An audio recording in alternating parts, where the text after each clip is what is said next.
Someone called you a narcissist and it hit hard. Maybe you feel ashamed, confused, or even scared. You ever wonder why? Why is that? Why do you feel that way? Because being seen as selfish or unloving can feel like the opposite of who you really are or who you want to project yourself to be. And perhaps you shut down sometimes. And it's not because you don't care, it's because you care so deeply it overwhelms you. Now, in this video, we're going to break down why that label might not fit, and we're going to help you understand what's really going on underneath. And I'm also going to talk about a checklist you can use to provide you some insight and understanding. So first, let's talk about what narcissism really means. Narcissism isn't just being confident or needing space. And when we talk about narcissism, we're talking about a component related to narcissistic personality disorder. And when we talk about narcissistic personality disorder, now these two components are obviously confused. Narcissism is very egotistical, very self-centered. You don't consider other people's feelings all the time, things like that. And it also has a strong component of entitlement. Now, narcissistic personality disorder. Now, this is where it is much more complex. It is a combination of a variety of symptoms and traits. And this is typically where someone lacks empathy. So it's a higher degree of just narcissism, we were talking about here. Also, they need constant praise all the time, admiration. Yes, you're good. Yes, you're great. Yes, you're the best. All this other stuff.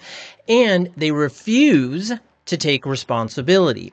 Whereas narcissism, you're going to see some of that, but it's not to the extreme level of narcissistic personality disorder. So here we have more traits, some subcomponents, and here we're talking about the full disorder, the full complexity, that it is a way of life and an approach to how you see yourself, others, and the world around you.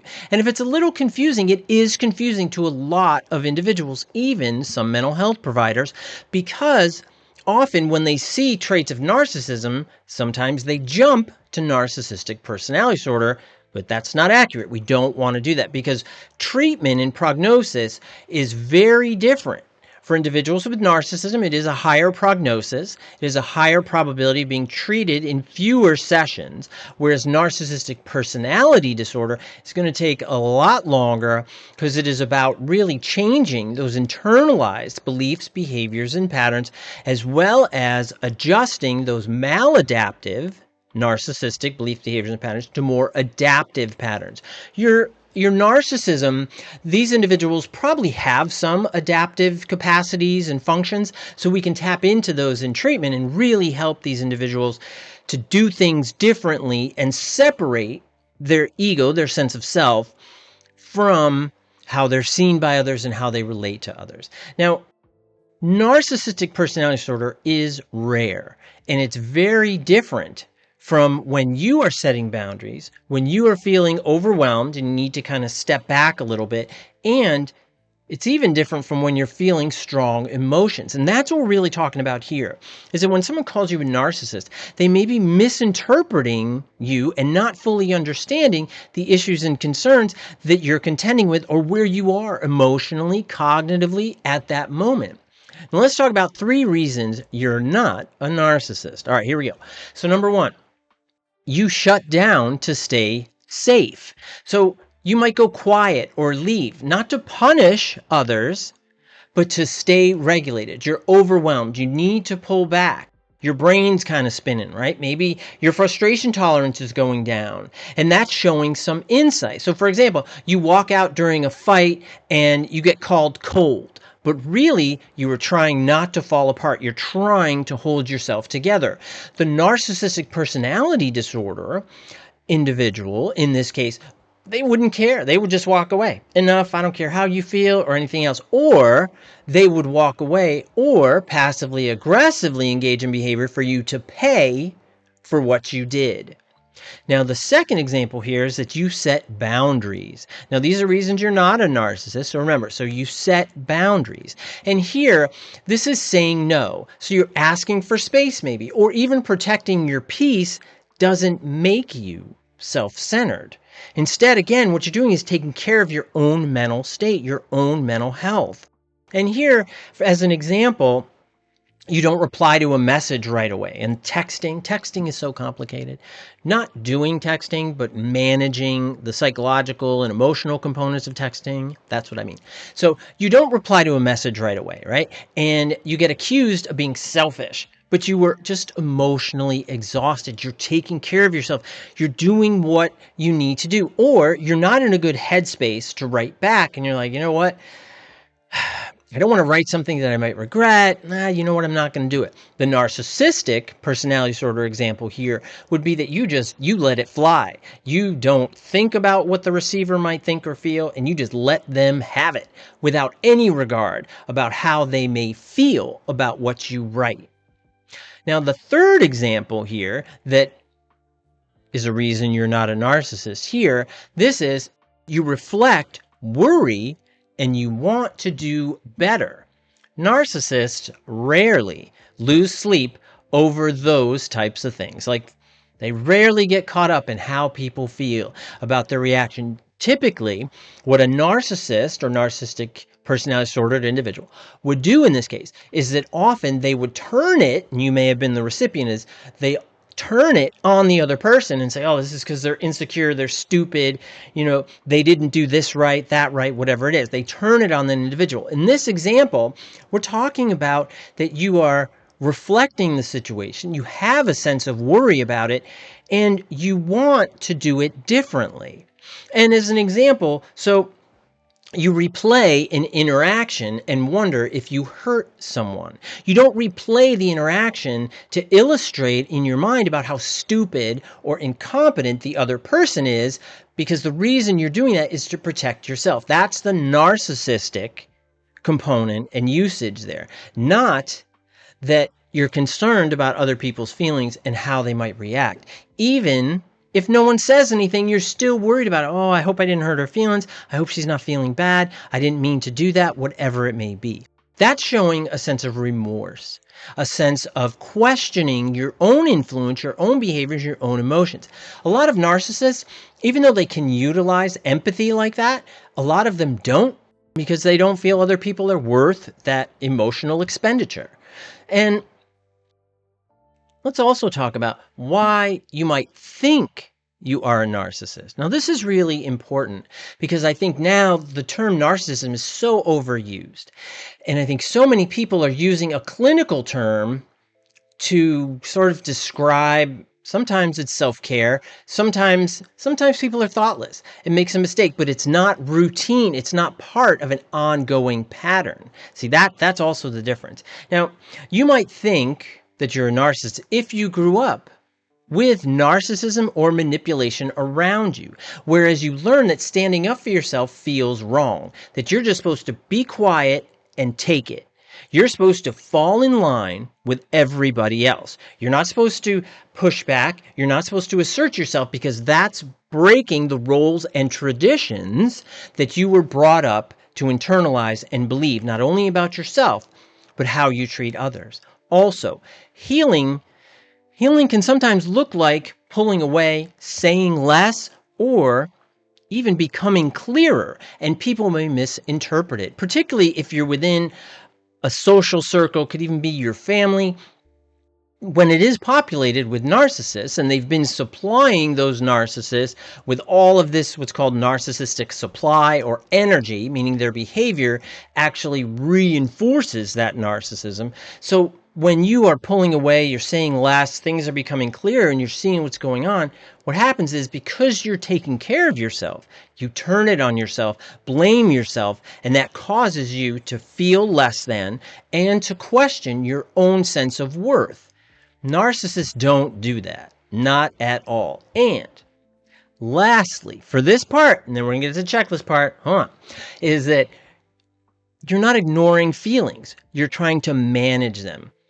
Narcissists and people with narcissism don't do that. They're afraid of feelings. That's why they always call them dumb, because they're afraid of emotions and feelings and reactions that others may have to them. It's just intense fear, shame, guilt, doubt, and inferiority. Those are those central internalized core content components that we see in narcissists. Here, you're trying to explore your feelings. You're trying to learn adaptive strategies to manage them, and you care about the people around you.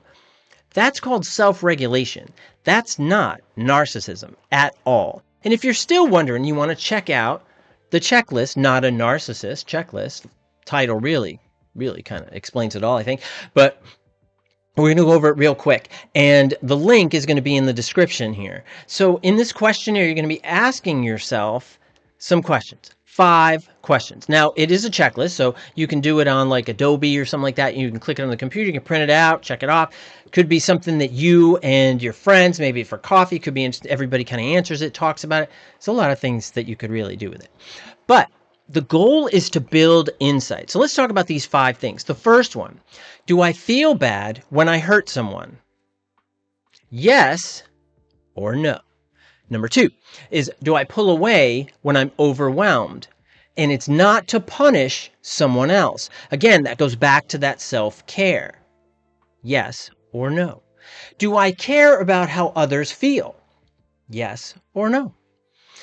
How about, do I want to grow and be better in my relationships? Caring about the people that you have relationships with. Really putting emotional energy into the relationships that you have. And then number 5, do I try to fix things when I've made a mistake? And this is huge because it means you recognize that you've made a mistake, that an error has been made, and you have the confidence and self-esteem to look at it and try to fix it. Now, as you're looking at this checklist, you want to explore your emotional patterns more deeply. And if you scored between a 0 and a 2, so you get a point for every yes, then 0 and 2 doesn't mean you're a narcissist. It may help to reflect on maybe some entitlement issues, egocentrism, or past wounds that shape how you protect yourself. And 3 to 5 points in this one, you're likely not a narcissist. Isn't that nice, right? Little validation, that's always good. But you care, you reflect, and you want to do better. You want to do things differently. And that already puts you on a different path and different conceptualization than a narcissistic one. So what does all of this really mean? Being called a narcissist absolutely hurts because obviously it's so overused right now, but it's also a very cutting and acidic term. And a lot of times when people are called narcissists, they feel like it questions their heart. It puts their heart, their feelings, their sense of genuineness into play. And that really hurts people because especially if you're trying to be your best self with your friends, with your family, it's really hard if they call you that because for something has happened, something's going on where they're not understanding you. And the truth is, if we look at narcissists, they don't wonder if they're narcissists. They don't care. And sometimes they even embrace the idea of narcissism to say, yeah, I'm a narcissist because I know I'm better than you. And if you were smart enough and had enough confidence, then maybe you would be a narcissist. That is the absolute antithesis, opposite of what a narcissist actually is. And narcissists don't overanalyze arguments or feel deep shame after a tough conversation. If you're watching this video, it's likely that you do.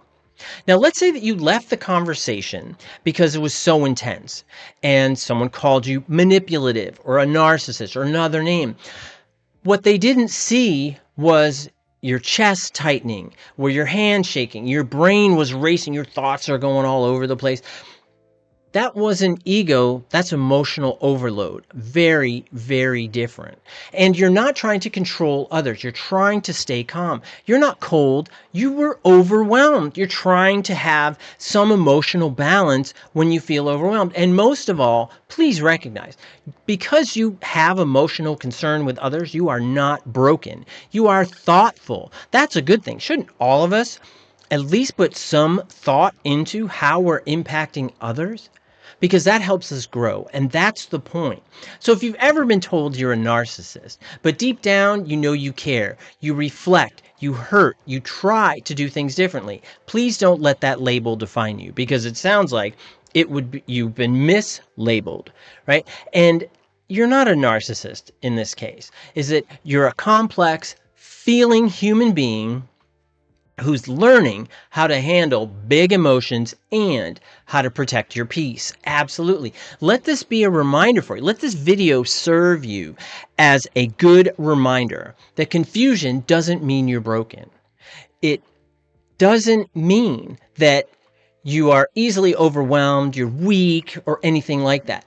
Doubt doesn't mean you're doomed. And asking these questions that we're talking about here means that you're brave enough to look within. Narcissists are very frightened of emotions, thoughts, and other people. If you're listening and you made it this far into this video, you are not a narcissist, and you are not afraid to do that exploration. And I really hope that this helped you. I hope that it provided you or someone else with some clarity. Remember, just because someone said it doesn't make it true. Hey, I hope you found this helpful, and check out my other videos, and I will see you next time. Bye-bye.